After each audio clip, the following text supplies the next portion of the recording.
Rated M for mature. Zombie Army 4's Horde have made it to the zombie zoo with this latest DLC drop. Here's what's new, including a free map and how to make it out alive. Hi folks, first off, remember to subscribe to us here at Rebellion to make sure you catch our new videos every week.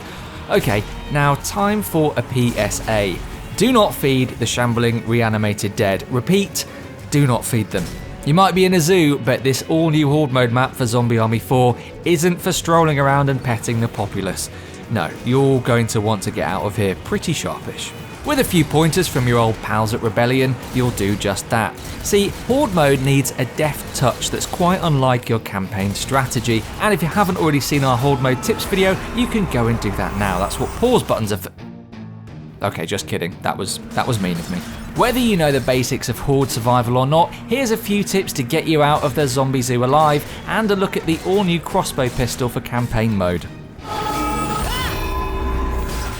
Before we get to Caged Fear and how to survive it, let's check out this rather fetching Crossbow Pistol hybrid, which gives a particularly satisfying thwack when deployed. Here it is, absolutely mullering a load of zombs in campaign mode, where you can spend a bit of time earning upgrade points for it and learning its timing.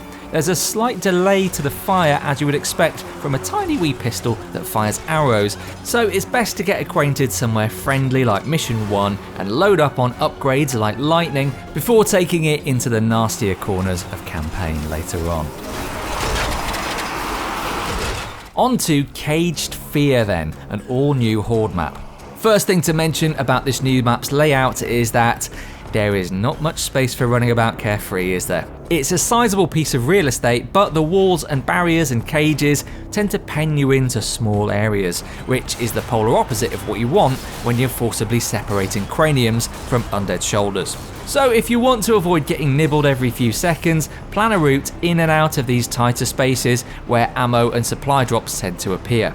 Don't linger there if you can't see a clear way back out again, and if you're really up against it, think carefully about your nades so you don't end up chipping a bit of your own health off when you blow a path to safety. See this area here? This is a handy area. For one brief moment, the medkit resupply crate parks itself here, and when it does, you're basically unstoppable. Able to focus all your fire down the stairs and make a right old mess of the central path. Obviously, ammo crates move about like gap year students, but even when it's settled somewhere else, this is a great area to fall back to when it gets a bit spicy down by the cages. Sometimes they'll come at you from behind, yes, and sometimes just a whole bunch of armoured giants will come tumbling from the hedge, like the neighbours were playing football with them next door and got a bit overzealous. But for the most part, you're safe here. Just keep whittling down the numbers down that main path, and you'll be on to the next wave in no time. Number 4 is a piece of wisdom you can apply to any Horde mode map, but it's especially salient here when that Horde is forced to navigate a series of giant metal cages. Use the traps.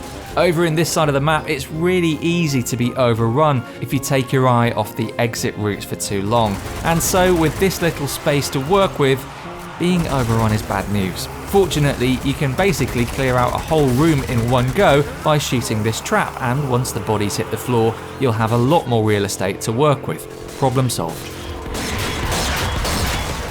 Last tip, don't be a hero when the exit appears. Make your way straight for it, stopping only to eviscerate any reanimated flesh that stumbles into your path. I'm not totally sure because I was running and hyperventilating a bit too much to concentrate, but I think I saw about 100 butchers after me back there on wave 13, and at least 10 flamers. Well, alright, as ever, you can stick around to earn a bit of extra kudos when the exit appears, if you like, but this is a really tight and twisty map configuration. Are you sure you want to risk it all and go back in there for some more ammo? Oh, you are? Well, alright then. You're a braver player than me. That's not saying a whole lot, I suppose. I rarely even risk playing a mine.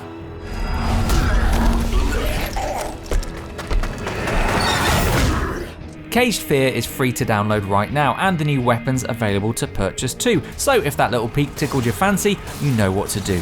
Let us know in the comments below how your first attempt went if you picked this one up, and give us a like if you enjoyed what you saw.